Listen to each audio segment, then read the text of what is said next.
Hi నమస్తే, welcome to KK news. మరి ఈరోజు మనము నాచారంలో ఉన్నాం. నాచారంలో కాపురా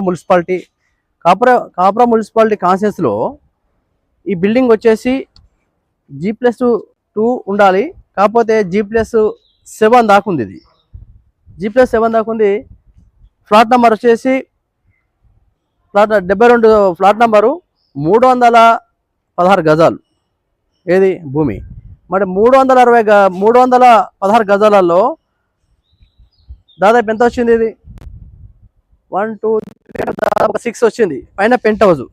మరి ఇట్లాంటి దానికి పర్మిషన్ ఉండదు కదా. కాపురం మున్సిపాలిటీ ఏం చేస్తుంది? మరి కాపురం మున్సిపాలిటీ కమిషనర్ కానీ టౌన్ ప్లానింగ్ వాళ్ళు కానీ ఏం చేస్తారు? ఏ రకంగా వీళ్ళు పర్మిషన్ ఇస్తారు?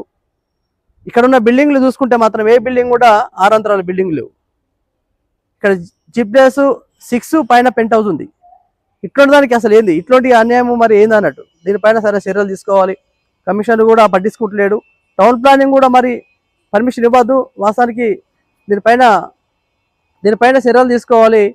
కావున మరి దేనికోసం ఇస్తారు? లంచాలు తీసుకొని ఇస్తారా ఇటువంటి పర్మిషన్లు? ఇది కరెక్ట్ కాదా అని మేము మా కేకే న్యూస్ తరపున అడుగు జరుగుతుంది. కావున ఇది మరి ఇక్కడ నాయకులకు కనిపిస్తలేదా? ఇక్కడ నాయకులకు కనిపిస్తలేదా? కావున దీని మీద సరే చర్యలు తీసుకోవాలి. G+7 దాకుంది.